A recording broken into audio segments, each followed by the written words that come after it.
दोस्तों नमस्कार। Viral question series के तीसरे भाग में आज हम लगभग 12 प्रश्न को करेंगे। तो बिना समय गवाए शुरू करते हैं। आपको पता होगा कि इसी टाइप का आपको एग्जाम में देखने को मिलेगा, इसी तरह का सेम टू सेम क्वेश्चन है। ठीक है, तो प्रश्न संख्या 23 कहता है कि यदि a बराबर 45 डिग्री तो sine a plus cos a plus tan a का मान है। हमको एंगल दिया है a का मान 45 डिग्री, बोला है साइन ए, तो ए के जगह 45 रख देंगे, प्लस कॉस ए के जगह 45 रख देंगे, और टेन के जगह 45 रख देंगे ए के जगह। साइन 45 का मान होता है 1/√2, कॉस 45 का भी 1/√2, और टेन 45 का 1। ठीक है, √2 और 1 कैल्सियम √2 हो जाएगा। तो √2 से √2 हमारा एक बार में, 1 गुना 1 1, प्लस है तो प्लस, फिर √2 से √2 एक बार में, 1 गुना 1 1। अब 1 से √2 बार में, √2 गुना 1 तो √2, एक और एक हमारा हो जाएगा 2 प्लस √2/√2। ठीक है, कोई ऑप्शन में है क्या? 2 प्लस √2 नहीं है, तो इसमें थोड़ा सा टेक्निक लगाना होगा कि इसका परिमेयीकरण कर देते हैं। परिमेयीकरण करने के लिए √2 से ऊपर नीचे गुना, तो √2 से जैसे हम इसमें गुना करेंगे तो 2 गुना √2 2√2 हो जाएगा, और √2 गुना √2 हमारा हो जाएगा 2। नीचे में √2 गुना √2 हमारा हो जाएगा 2। अब देखिए ऊपर में 2 कॉमन है, तो 2 को कॉमन ले लेते हैं, बचेगा √2 प्लस 1, और नीचे में 2 है, 2 से 2 चला जाएगा, बचेगा √2 प्लस 1। यही हमारा उत्तर, √2 प्लस 1, ऑप्शन बी। काफी आसान सवाल था, सिर्फ मान रख के हल करना था। अब देखते हैं प्रश्न संख्या 24। कहता है यदि किसी वृत्त की त्रिज्या को दुगुना कर दिया जाए तो नए वृत्त और पुराने वृत्त का क्षेत्रफल का अनुपात। ठीक है, तो दो वृत्त हमको लेना होगा, एक वृत्त छोटा होगा एक बड़ा, क्योंकि यहाँ पर त्रिज्या r है और यहाँ पर त्रिज्या को दुगुना करके 2r कर दिया। जब त्रिज्या r होगा तब क्षेत्रफल हमारा हो जाएगा πr², नहीं, और जब त्रिज्या हो जाएगा 2r उस समय क्षेत्रफल होगा πr²। r के जगह 2r है तो 2r का स्क्वायर, तो पाई इंटू 2 का वर्ग 4, r का स्क्वायर 4², तो 4πr²।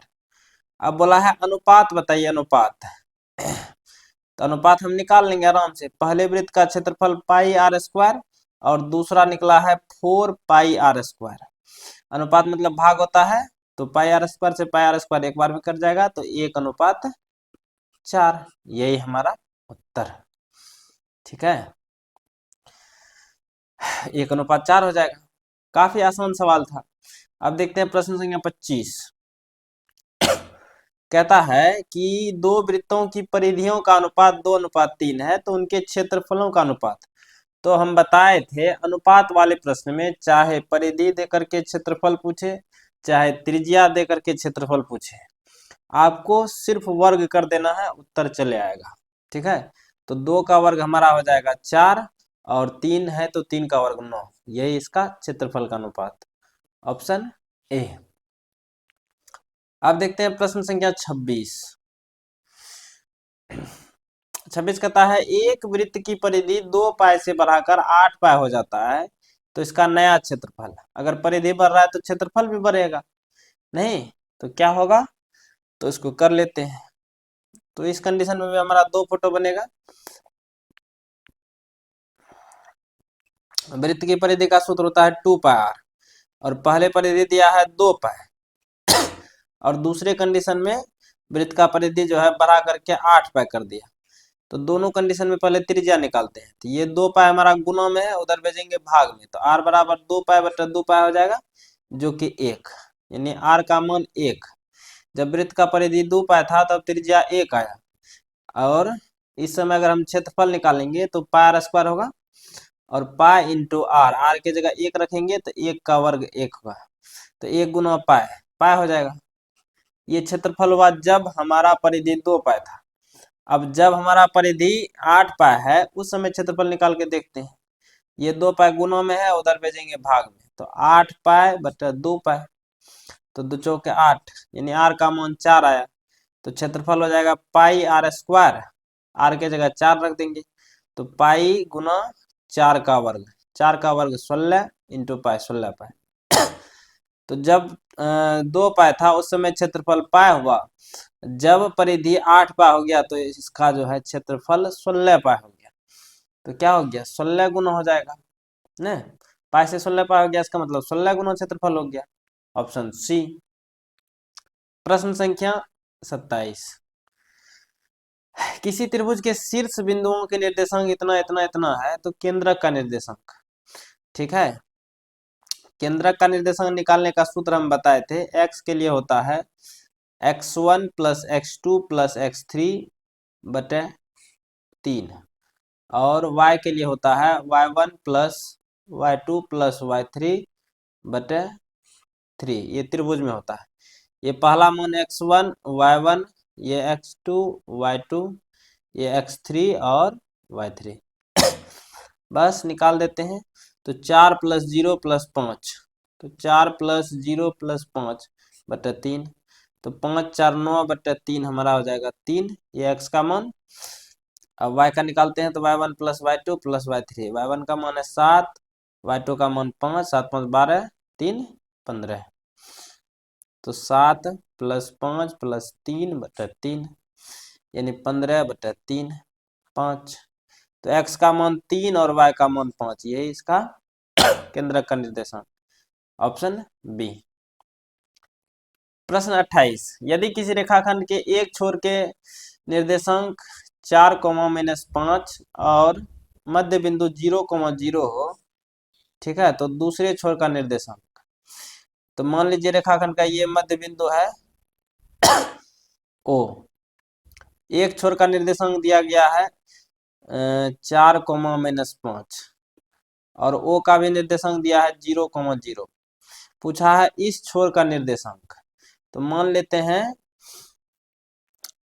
x2 y2, ठीक है, ये x1 y1 मान लिए, ये x, y, ठीक है, ये आसान सवाल है। इसको कैसे करेंगे, तो मध्य बिंदु का निर्देशांक का सूत्र होता है हमारा, मध्य बिंदु का निर्देशांक का सूत्र होता है x1 प्लस x2 बटा 2, कॉमा, अच्छा अगले नीचे लिख लेते हैं, x के लिए होता है x1 प्लस x2 बटा 2, और y के लिए होता है y1 प्लस y2 बटा 2। मध्य बिंदु हमारा ये था, और x का मान दिया है 0 बराबर x1, x1 का मान दिया है 4 प्लस x2 हमको निकालना था, नीचे में 2 दिया है, तो यहाँ से हमारा 2 गुना 0 0 हो जाएगा, बराबर 4 प्लस x2, ये हमारा 4 प्लस में इधर टपाएंगे माइनस में, तो x2 का मान तो हमको पता चल गया -4 होगा।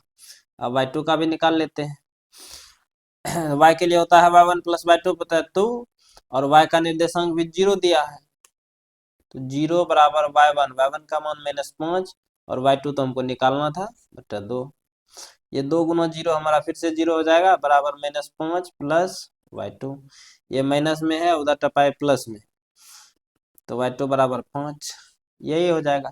x2 का मान -4 और y2 का मान 5, -4, 5, ठीक है, भारी सवाल ये नहीं है, आसान सवाल है। मध्य बिंदु का निर्देशांक वाला फॉर्मूला रख करके निकाल दिए, 2 बिंदु का निर्देशांक दिया था, तीसरा पूछा था, आराम से इस तरह के प्रश्न को निकाल सकते हैं। हो सकता है आपको एग्जाम में ये और ये दे करके मध्य बिंदु का पूछ दे, तो इसी सूत्र से बनेगा।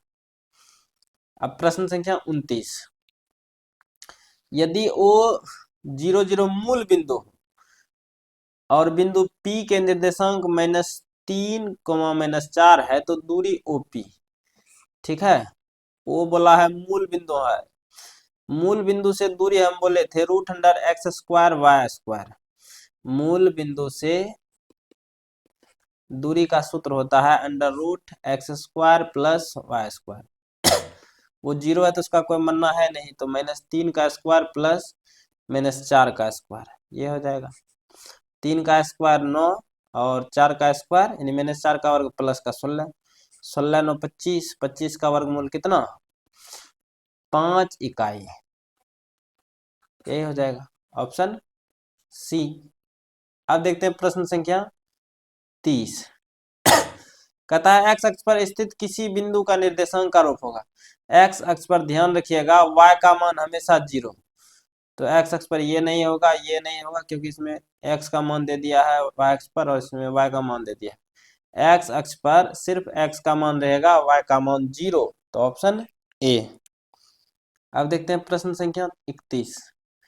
कहता है बिंदु 10 sin 60 डिग्री 0 और 0, 10 sin 30 डिग्री के बीच की दूरी।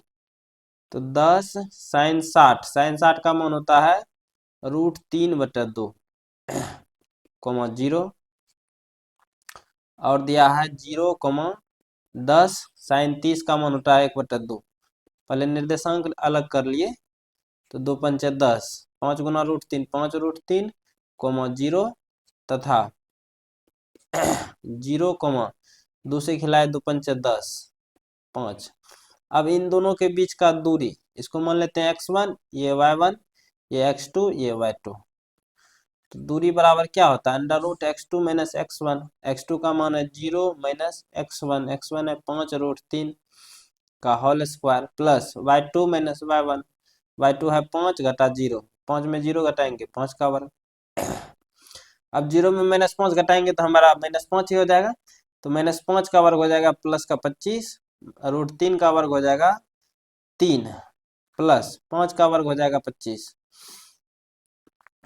दोनों में हमारा 25 कॉमन दिखाई दे रहा है, 25 को कॉमन ले लेते हैं, बचेगा यहाँ पर अंदर में √3, यहाँ बचेगा 1।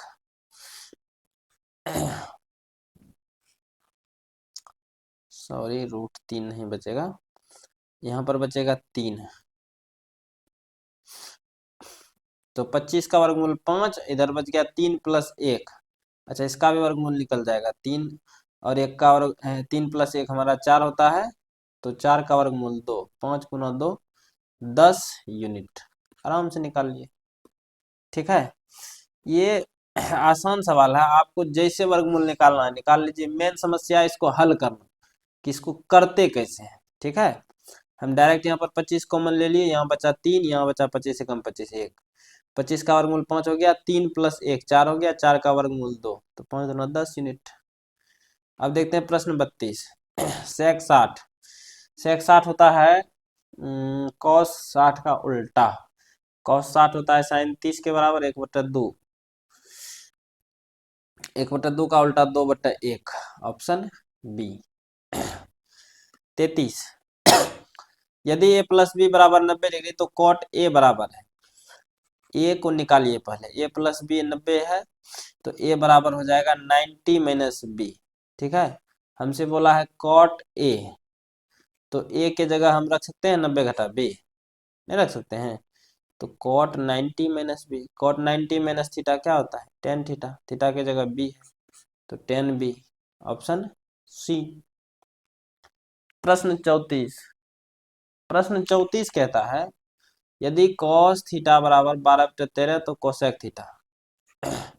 cos थीटा बराबर 12/13 है, ये आधार बटे कर्ण। हमारा सूत्र होता है अगर बेसी वाला मान देखिए 12 13 और 5 का एक ट्रिपलेट्स बनता है, 5 12 13, इसमें अधिक वाला मान कर्ण होना चाहिए।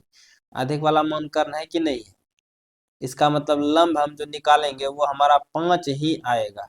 ये हम पिछले वीडियो में बहुत सारा ट्रिपलेट्स बताए थे, यानी गिना चुना ही है 4 5, उसी से आता है, तो उसको याद कर लीजिएगा, हो जाएगा।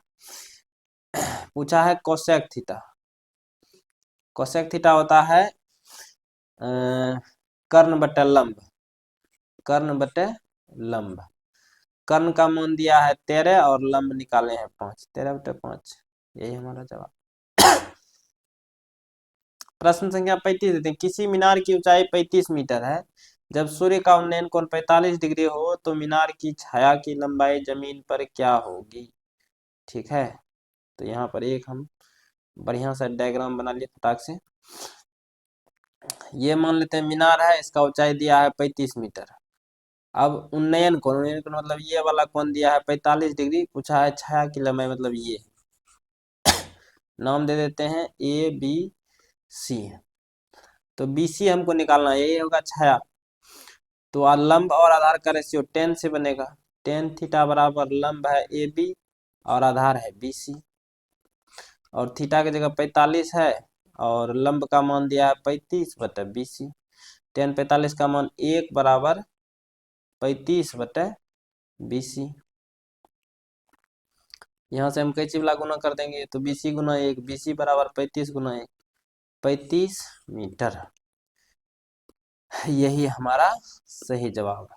ठीक है, तो हमारा ये 35 क्वेश्चन लगभग खत्म हो चुका है। आप इसको ध्यान से देखेंगे, आपको परीक्षा में इसी तरह का प्रश्न आएगा। तो आज के लिए हम यहीं तक रखते हैं।